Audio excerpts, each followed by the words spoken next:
Hello and welcome to the Asia Lifestyle Magazine Podcast. Today we are joined by Carl Ydmark, and this is a really special podcast for me because we're actually going to be talking about international school and international schooling specifically in Asia, going off, doing your thing in Europe, and eventually coming back to Asia. A lot of us, we look at international schools and wonder what our kids are going to turn out like. Well, Carl is the example we're going to be using today. You've had a great journey, and I think it's definitely one that, you know, me as a parent, I love to find out and talk about, you know, end results, what you can expect.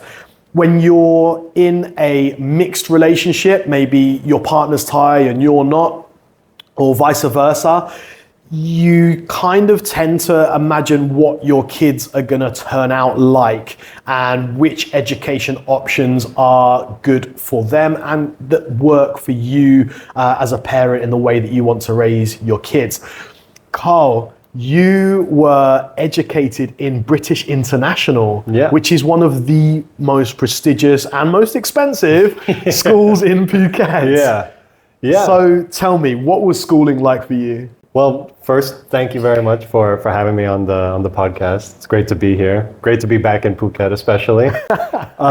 So growing up, I was born on the island. I was born in Phuket. And I originally we lived in Chun Chun, which is like a small area in Koh Kao. And I grew up in Greenhouse. Little nursery there no longer exists. But then after that, transitioned right into BIS, where I basically met all my friends for life and got to know about the international way of life and everything. So since the age of 5, I've been able to connect with and just be a part and celebrate all different types of life, all different nationalities and cultures, which is, I think from a young age, a good experience to learn. And it's a very privileged experience, I have to admit. Yeah. But it does give you a good rounded perspective of like just all different types of life and understanding how different people are and why they are. And then also the main part, giving respect to that. Unfortunately in today's age and such, it's, a lot of people are treating people differently just because they don't understand how they are or why they are. So I'm very fortunate and happy to be able to have experienced that at a young age. Yeah. I mean, going to an international school setting, it's always going to be like a lot of diversity, but the one common denominator is the fact that, going to British International, you're going to be mixing with, affluent kids, or their parents are affluent and the kids are, benefiting from that. I mean, the average cost for, a grown-up kid, in international school is about $1 million baht a year. And that's not just the school fees, that's like the extras, the extracurricular activities, the uniforms, the trips away, and it all adds up. Oh yeah, big time. I can't imagine. It was a good experience to be able to go to school and meet all of these guys. And I think at a young age, you don't think about the cost of everything. You're kind of just living negligent, like just head in the sky, running around, no problem, Definitely looking back, I'm very fortunate and very happy that I got to experience that. You definitely see, like I mentioned, all types of life there, not only culturally, but also from different economic backgrounds. You have very entrepreneurial parents. You have people who have parents that have been very, in a very routine way of working in corporate worlds. But then you also have people who are, not to say that they're economically less off, but they manage to find a way into the system, and or maybe it's because they present themselves as just being reckless kids. Maybe at a young age, I just thought that they were, different, but they carry themselves differently. So you definitely have a good rounded perspective of everybody, and getting to know everybody and understanding the way that they are it's a big privilege. Yeah. Let's talk about your background, because I have 3 kids, all going to the schooling that I want them to go to. The biggest part for me is I'm English, my wife is Thai. I wanted my kids to have an element of obviously being able to speak English and being able to speak Thai. You don't speak Thai, do you? I speak Thai, but I'm definitely not at a fully fluent level. Okay. I can definitely get around and I can talk to people, but then once it goes into deep intellectual thought, I'm not intellectual. I'm just like a rock. I'm just sitting there listening, more being passive. But I get that, it's an English speaking school. My family, the way that we all interact, we all speak in English at home. They come from a hospitality background, so it's just kind of, I think, naturally on all the time. I mean, your dad is Swedish. Yeah, exactly. Your mum is Thai. Yeah. But they're both like really high level hospitality backgrounds. Yeah, definitely. So, I mean, it's funny because once you're so used to living, especially living in Phuket, I think everybody that's an expat naturally reverts to English. Unless you're with a Swede with another Swede, or Russian with another Russian, of course, it's like you'll speak in your mother tongue. But because there's so many cultures and nationalities here, it's so ubiquitous for everybody to just switch into English. And because of that, you kind of neglect, you're living in BIS, it's a bubble. All these international schools are little bubbles, which have their negatives and their positives. The negatives is that you're not really integrating and speaking Thai as much as you should be. There are Thai staff, there are Thai classes, and there are definitely Thai students, a lot of Thai students. But because these Thai students all speak in English at school, I speak in Thai at home, they're going to speak in English at school because they just want to get the most out of learning English and Thai. They're just naturally speaking Thai. So growing up, it was a bit difficult. I also was very scatterbrained, especially when it came to languages. So being able to learn, eventually I got better at Thai because my grandma doesn't speak any English. So I do speak Thai to a level where I can get around with my grandma and be able to have a good conversation with her. I do regret a little bit not getting a little bit more into it because, although people in Thailand do speak English, there is just another level of community that you can get when you speak the local language, of course. Yeah, I actually learned Thai in Spain. Okay. And it's a great place to learn. It's a strange place to learn, but I just wanted to get the most out of the country whilst I was supposed to be here. Yeah. So I was only supposed to be here for 6 months, and I just thought, okay, I'm going to learn Thai as much as I can before I get here. And I took that exercise a little bit further than I should have. Maybe, I don't know. It was for good. Good reason. For good reason. Yeah. I just wanted to communicate with people. On a different level. I wanted to have a different experience of Thailand. For sure. And my girlfriend's going through the same thing. So my girlfriend's, she's American. She's black. And, that is already sticking out a little bit in Thailand because it is mainly Asian and white here. So it's really cool that, she's been on board and wanting to explore more and come here. And she's learning Thai. She's going through the whole learning process. It's cute having to hear how she's learning the language because it's like a singing language, there's ups and downs, and having to hear that for the first time again, you're kind of like, wow, it is a really difficult language to get through. So it's great to see that, and a lot of other people that I'm coming across, especially expats around my age, are becoming more and more fluent in Thai. So it's cool to see that instead of hoping that people just conform to English in Thailand, that there are more people coming here and willing to learn Thai. And I'm going to be one of them. I'm going to go back into class soon. I've only been back in Thailand now for 3 months. So I'll be back with everybody else, going through the ranks, learning the language too. So I can't wait for it. I was going to say, like, the best times that I've learned something is when I'm actually teaching. Yeah. And I'm teaching someone or helping someone through a language. It's like, it reaffirms everything that I've learned in the past. Definitely. And I think that's a really cool opportunity for you to teach your wife, like literally teach your girlfriend. But it's cool. And also, like, talking about sticking out, you are insanely tall. And so is your girlfriend. Like, you're both, 2 meters? She's just under, Wow. I'm just about 2 meters. She's like 180, 179, 180, So, once we get a kid on the way, it's Project LeBron.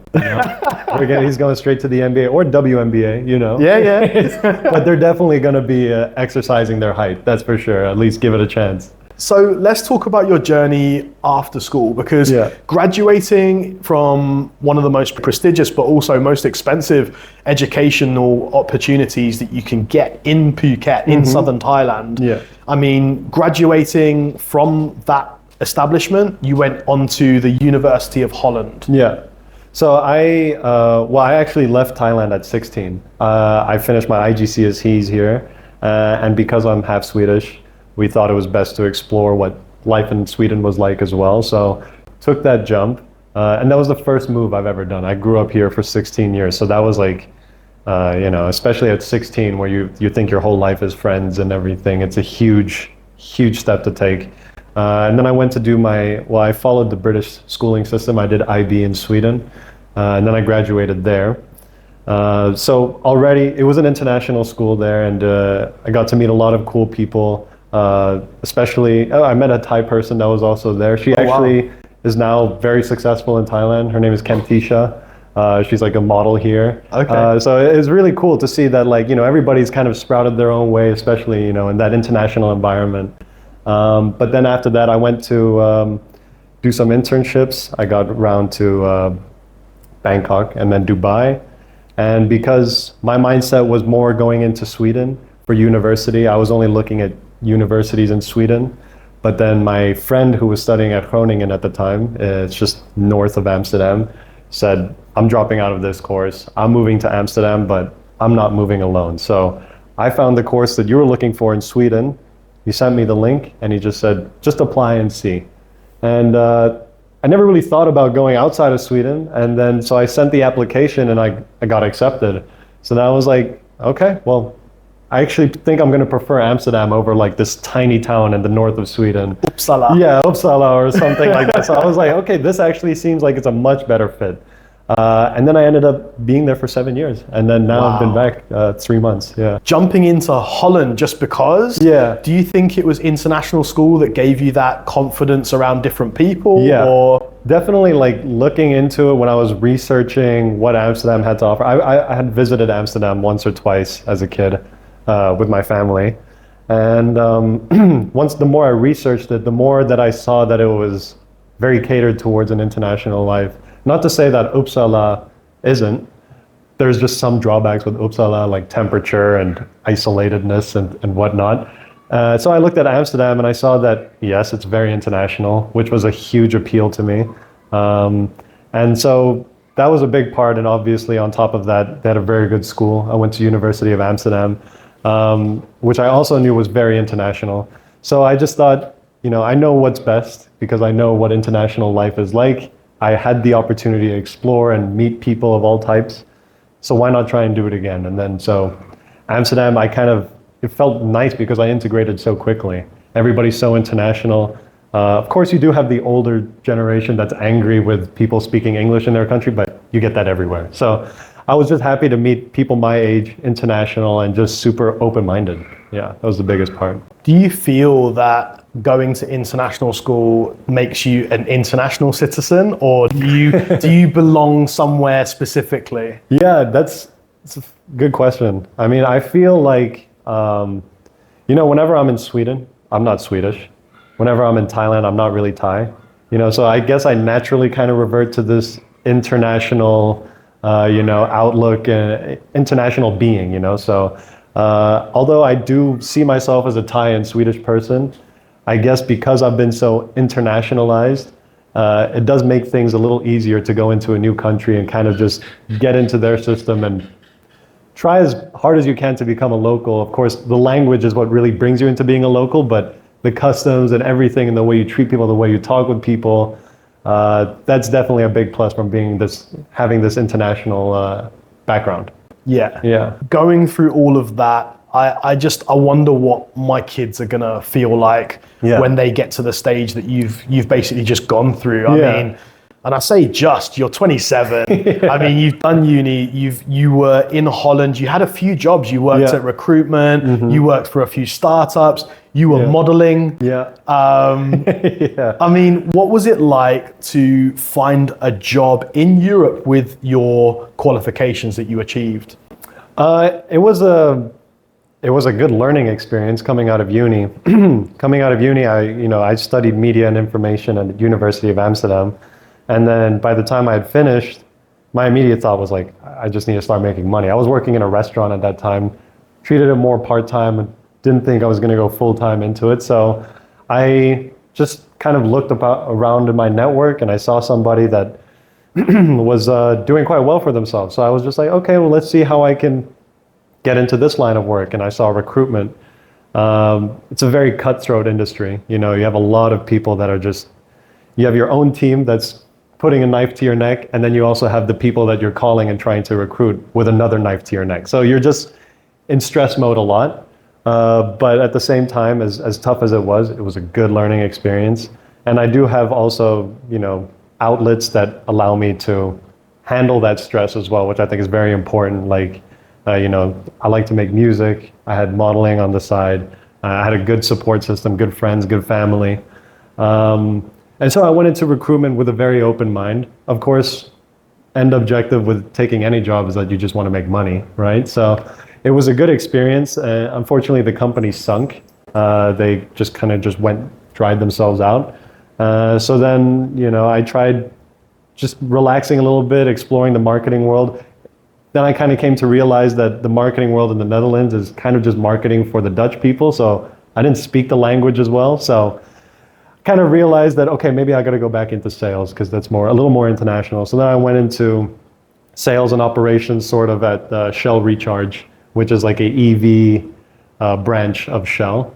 And, you know, it was a good learning lesson to be able to go into a more startup, into a little bit more of a corporate environment. I got to see the good transition of it. But at the same time, I just got bored of it. I think I more preferred the startup life, you know. So it was a good experience in that as well. But then, unfortunately, they also sold off their company. And another learning experience was just learning how to just keep moving. So they sold off their company, and once I kind of heard that news, I just kind of left my stuff and I said, okay, well, I think let's just explore other opportunities around the world. If I'm just going to keep running into obstacles like this, there's got to be something else out there. And then families in Phuket, good network in Phuket, good food, sunlight, which they barely have in Amsterdam. So I was like, okay, let's go to Phuket. And now we've been back for 3 months. What was the deciding factor? Was it more the family or was it more the destination that brought you back? It was more, I think, if anything, my just ambition to grow. I had taken these job opportunities with the mindset of course, bettering myself and growing myself. I did feel like I plateaued in some of them, and then they kind of also just sunk financially. So what led me here the most was a bit of a gamble, because I did see opportunity here, but I also saw a lot of opportunity to grow. And just like everybody else that's coming into Ireland long term, they see the same thing. And so to be able to be a part of that and share that with other people who are just as hungry and just as excited for what's in store for Phuket, Phang, Krabi, Samui, it's good to share that with like-minded people, you know? So that was definitely something that also led me here, just that hunger with like-minded people. Of course, family is a huge plus.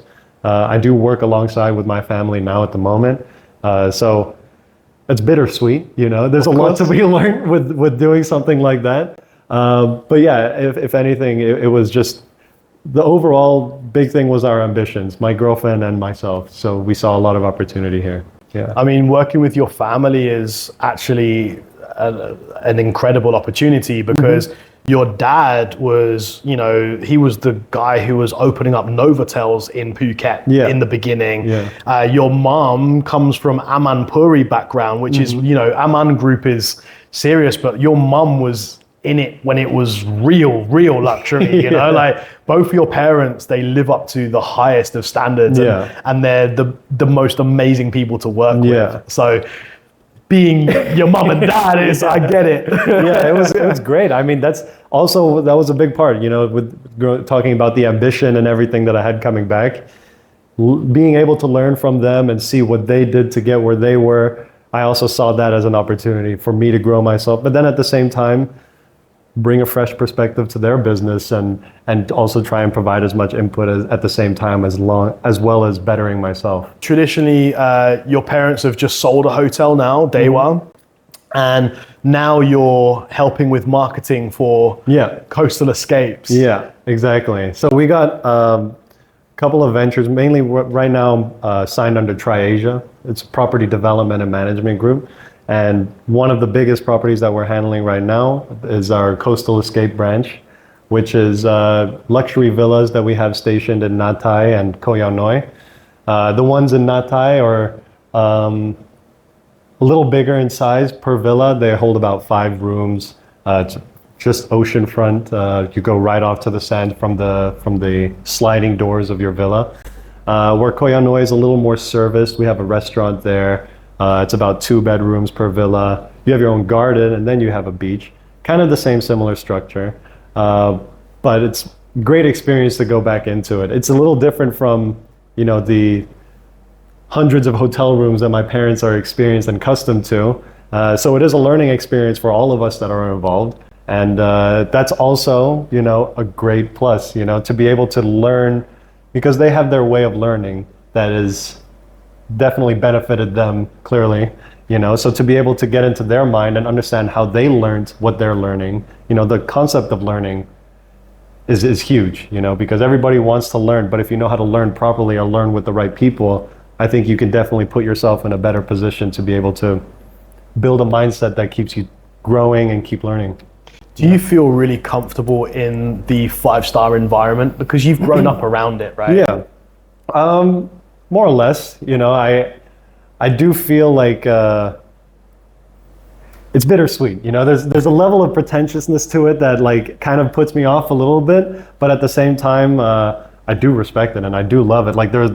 There's great things to enjoy with a 5-star resort or 4-star even. So there's a lot of pluses that are there, but at the same time, I also. Right out of high school, I went around backpacking, and that's that's barely a star. Wherever you're staying, you're sharing a hostel with 30 other backpackers in the middle of summer in Italy, and it's stinky and sweaty, But I loved it, So to be able to experience both it's a big plus. It's a lot of fun, yeah. So where do you see yourself in 10 years' time?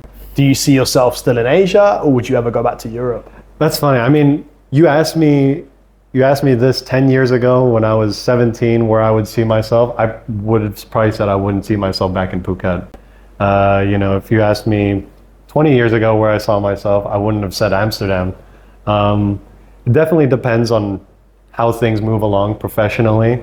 But, in combination with my international background, I don't see anything as a barrier. I see everything kind of open and laid out, and I see opportunity in everything. So to be able to, I think that's maybe, that's a big positive. I don't think many people kind of share that, but I'm fortunate that my girlfriend also sees that, because she also got to travel the world at a young age with her mom. She took a sabbatical for a few years and was homeschooled.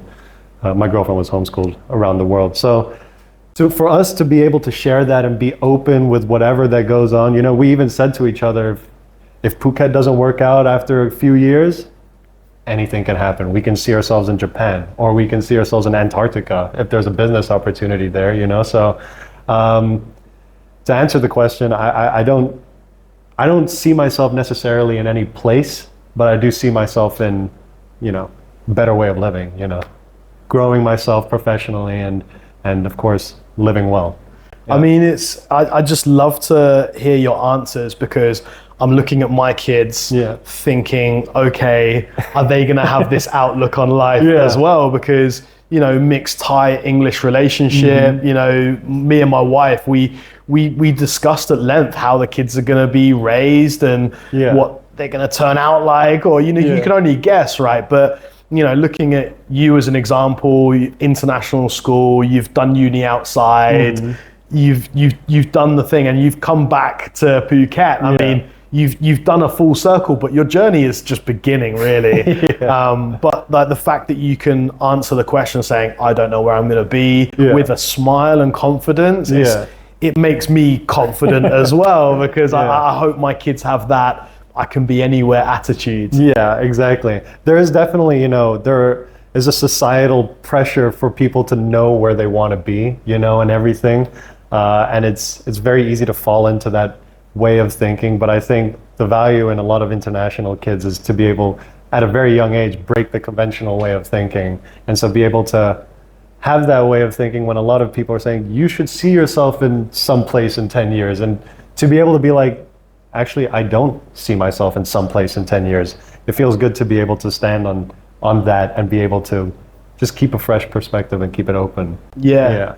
So I have to ask, you were born in Phuket, you left, you've come back. Yeah.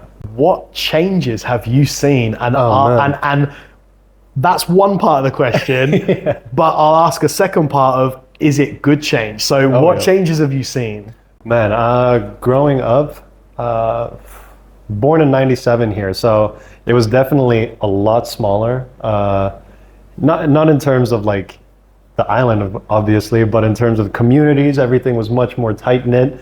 And then growing up, I definitely saw things started to grow, and I saw a lot of different developments coming about. Luxury resorts started getting built here. There was, the Novotels and all of that, but then some really big players came in, and you see that started to bring a lot of different types of people into the island, and you started to see a lot of partying. You saw a lot of ups and downs. I saw the military coup. I saw a lot of the political struggles here. But definitely one of the biggest changes is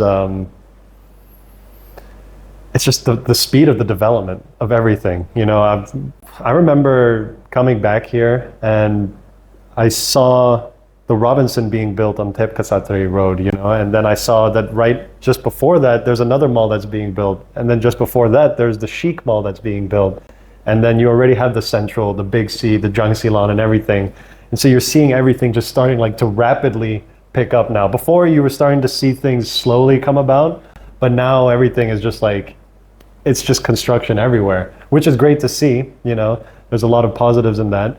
And of course, on top of that, now we just had the first EDC festival, which was very cool, to be able to see that we can hold that capacity. And I think that opened up the eyes for a lot of people on the island.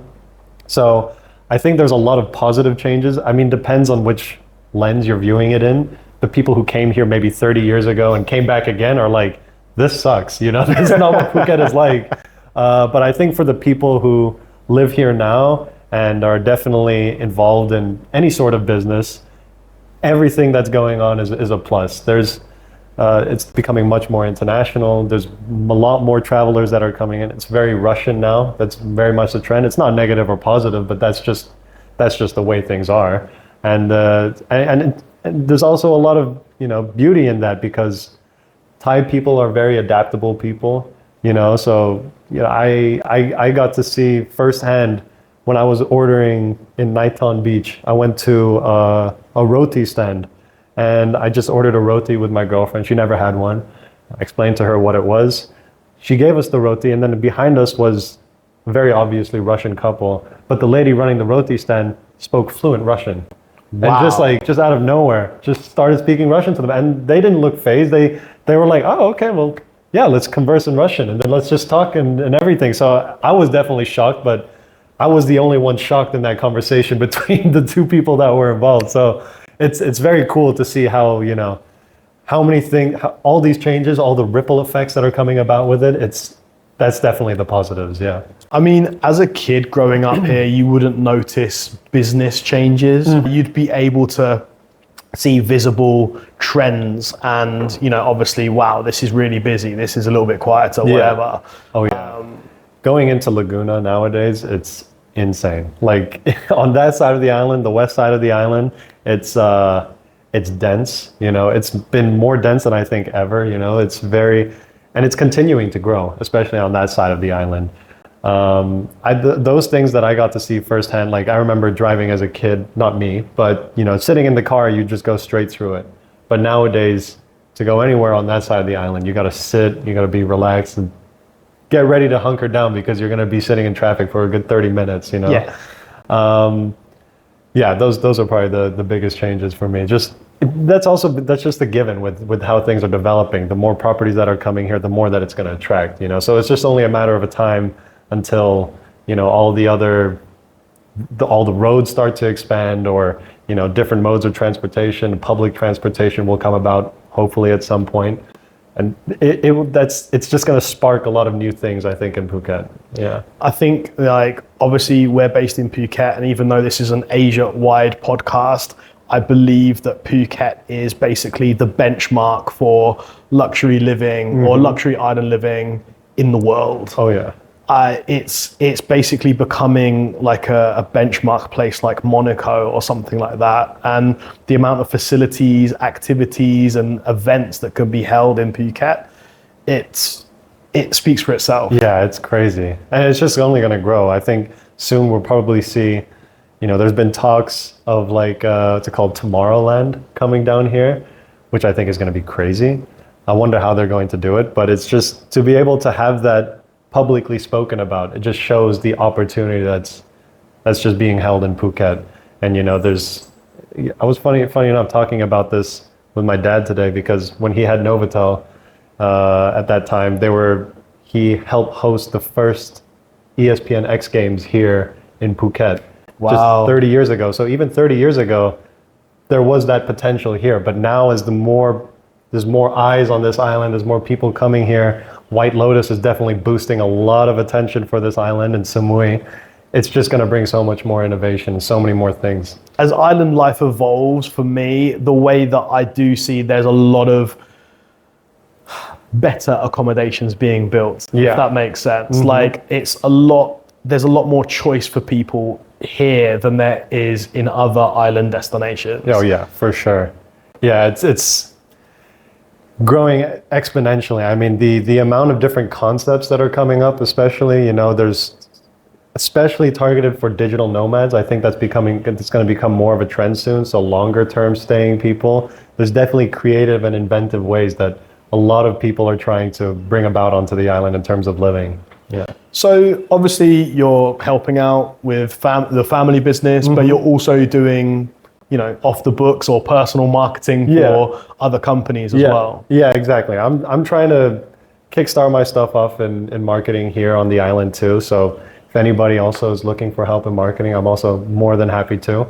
My background is in sales and operations, so in terms of my professional life, but then my studies were more in marketing. So to be able to come back and be a Thai national and also have an international perspective, I think that was also a big reason why I came back. Yeah, so it was just a good opportunity that was there. So to be able to bring that and try and help others and see how it can grow, especially I'm also a younger guy, so the marketing world moves so fast, right? So it's the perfect time to capitalize on it and just jump the gun and come back. I have to ask you, you've grown up here, you've been educated here, and you have, your long-term girlfriend. Yeah. I'm not pushing you into having kids or family, but if you were going to raise a family and you've got this international outlook, where would you have your kids? That's actually a funny conversation, because I had that conversation with my girlfriend. She's very dead set on having our kids in Scandinavia, just because she knows that if you're working in Scandinavia, you have the maternal leave, the paternal leave, and they're about 2 or 3 years respectively, right? Or 3 to 2 years. So that's definitely like a big plus of a reason why she would want to go there. Growing up in Phuket, I had a lot of fun here, and I'd be more than happy for my kids to be able to have that life here too. But of course, that infrastructure to be able to, take your time off from work is not there on the island. So if you really want to have that lifestyle, I mean, I'm coming from more of a privileged position, having that experience. If we wanted to raise our kids here, I would definitely have to be in a very comfortable economic situation, and not to say that I'm having a guaranteed income, but just to know that it's going to be all dependent on us. Whereas in Scandinavia, you have the infrastructure that's already laid out for you to just be like, take your time, take your time with the kids and such, do that. So that's definitely a conversation that we're still going to have, especially if she sees this video. We're definitely going to reignite that conversation. But it's definitely still a train of thought that's being shared between both of us. Raising kids here is such a big decision. It's costly. Yeah. It's a different choice. Very much so. It's one of those decisions that you make, like, okay, cool, international school, what are the kids going to learn? Yeah. What are the kids going to turn out like? Where are they going to go to uni? Yeah. And you've answered like a lot of that, really. Like, it's cool. They're going to be raised with an international mindset, right? Yeah. But now you've come back. Yeah. Putting your kids through that journey, that's a really good question. Would you do it? It is. And don't get me wrong, you've got to have the. Yeah, exactly. You gotta have some moolah. You gotta spend a little here. Serious. It's no joke. It's no joke. Like, I look at the cost of kids and, just the cost of insurance and the cost of, birthing the kids in a private hospital. Yeah. It's just. They're factors. It's heavy. Yeah. It's heavy, and it's no joke. And I know I knew what I was getting myself into when I had kids, but I know the responsibility I carry. Yeah. One thing I would say is, if you were to consider having kids here, and I had all my kids here, I would definitely say that money comes to you when you have kids. Yeah. Yeah. Okay. Like, it just. I'm not saying it just appears out of nowhere, but that's how it seems. Yeah. Like, just, it comes. Yeah, I think there's this instinct that maybe comes out of you as a parent. You're just like, it's go time, Whereas before, you're a little bit more relaxed as an individual, right? You're just like, I just got to take care of myself. But then I think maybe when you become a parent, just instinct comes out of you where you're like, it's time to provide, Yeah. So I definitely see that too. I've heard that as well, So maybe maybe sometime down the line. Yeah, I mean, hey, when I had my daughter, it was just something that sparked, and it all just fell together. Yeah, it's crazy what that energy does to you. Yeah. And you're trying to, I don't know about other people, but I'm trying to play a game of chess in my brain. Like, okay, if we do this, what's going to happen? If we do that, what's going to happen? Yeah. And, speaking to you today, I hope that my kids can turn out, with a great mindset like you've got as well, and it's, how can I say, it's lovely to see. And I even my son's friend, my oldest son, he's 17, right? And my son's friends and my son, they're doing internships during summer. Actually, one of the cameramen today is an intern, one of my son's friends.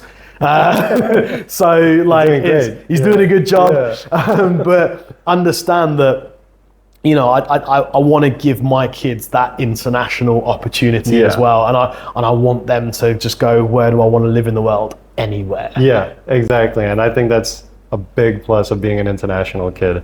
It's a very privileged mindset to have, and I'm very fortunate to have it, but it definitely just opens up a lot of doors for you, having that mindset. Yeah. Well, look, honestly, Carl, thank you so much for coming. Thank you for having me. It's been a really nice, peek behind the curtain kind of style. And, thank you. And I wouldn't say crystal ball, because everyone's different, but it's nice to see someone doing this journey, That's great. Yeah, thank you very much. Thank you for having me. It's been a pleasure, and I can't wait to live the rest of the time here in Phuket and explore what else is out there. Yeah, I mean, hey, Phuket has options. Yeah, I can't wait.